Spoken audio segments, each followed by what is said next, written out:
বাবা কখন ফিরে আসবে? আচ্ছা মা, আমাদের সাগর রাজ্যের উপরে সেখানে কি আছে? এই পৃথিবীতে আর কি কি আছে?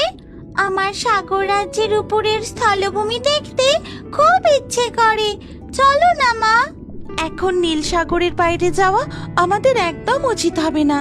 আর এই পৃথিবীতে অনেক কিছু আছে, কিন্তু আমাদের সেসব জায়গায় যাওয়ার অনুমতি নেই। আমরা ছাড়া এই পৃথিবীতে আরো অনেকে থাকে।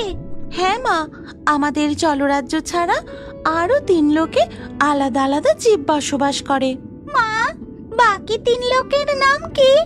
সর্বপ্রথম স্বর্গলোক, সেখানে পরীরা বসবাস করে।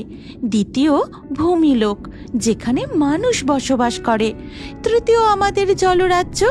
আর চতুর্থ পাতাল লোক, যেখানে ইচ্ছাধারী নাগ নাগিনীরা বসবাস করে।